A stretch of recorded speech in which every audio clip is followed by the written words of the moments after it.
देखु विजु जनता दल छानिया से छानिया परिलक्षित एवं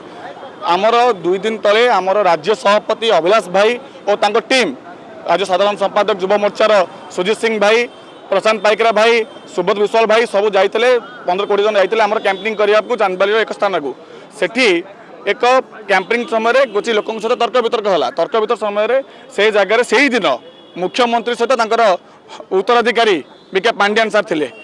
5 मिनिट मध्य आज्ञा 100 लोक मराणास्त्र धरिकी आमको आक्रमण कर राज्य सभापति को ये कौ प्रकार न्याय गणतंत्र न्याय को केबे आमे सपोर्ट करूँ कि स्थायी दिया जीवन एवं आम आर जवाब मागुचु राज्य सरकार को कि यापर कौन कार्यानुष्ठान होटार एसीपी को आम फोन कलु सेटार एसीपी आमको कौन कार्यानुष्ठान ने कहले आगे आम हाथ बंधा रही यहीपरि भाव में राज्य युव सभापति को प्रत्येक थर आमको अटैक कराऊँच आघात दि जाऊँगी आर युव मोर्चा पूरा कड़ाकड़ी जवाब देव पूरा ओडिशार प्रत्येक कोणा स्वर उठिब हारिबार भय सतेज 4 जून जना पड़ 10 तारिख में मुख्यमंत्री आमर ओडिया पुओ होते से दिन आम देखू राज्य सरकार को आम असली मुखा ये आम न्याय दरकार आउ जहाँ भी जो मैंने आम अटैक कर असली अभियुक्त को आगे न आना आम ओडिशार प्रत्येक जगार युव मोर्चार पदक्षेप नब निश्चित भाव में यह एक निंदनीय घटना या गणतंत्र को पूरा सामनार विरोध कर आवश्यकता अच्छी कारण ये गणतंत्र को से हत्या करुँच एक युव नेतृत्व जो गंडगोलटी होती भारतीय जनता युव मोर्चार सभापति युव बंधु अभिलाष पंडा को जो अतर्कित भाव आक्रमण कर निश्चित भाव में चिंता कर दरकार थिला कि मो नेता तथा भारतीय जनता पार्टी जो युव नेता से जाते सेठिकार जो बीजेडी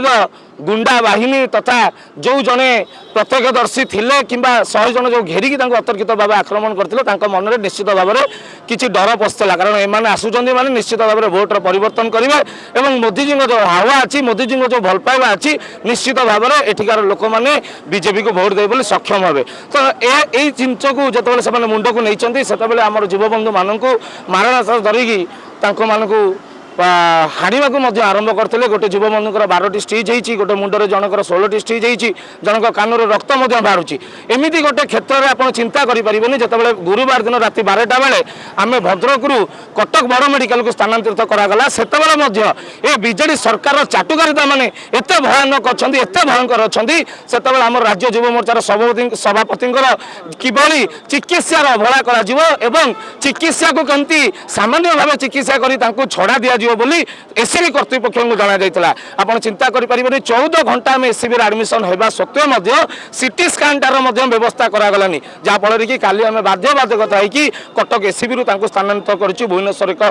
हस्पिटाल को आप चिंता करें राज्य सरकार एत जो बहुमात्रिक मनोभाव तथा ये जो युव शक्ति मान भारतीय जनता युव मोर्चार सदस्यों एत राग चिकित्सा आज्ञा चिकित्सा अवहेला करने कहुच्छी आठू निंदनीय घटना आउ कि न हो पारे यार संपूर्ण दायी होती आम ओडिशार माननीय मुख्यमंत्री श्री नवीन पट्टनायक जी की यार संपूर्ण दायी कारण ये गुंडा मान को पोषुंट से आम एक सामाजिक गण आम एक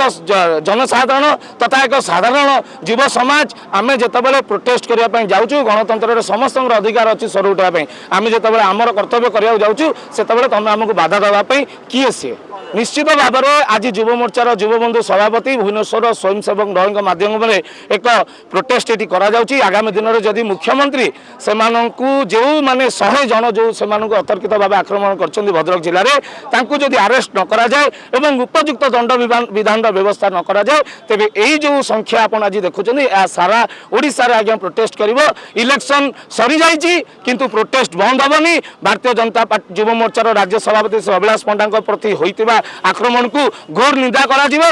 से कौन प्रकार पदक्षेप न नियंती तेज भारतीय जनता पार्टी खंडा करने को प्रस्तुत हम आगामी दिन में सामना सामनी लड़े हम।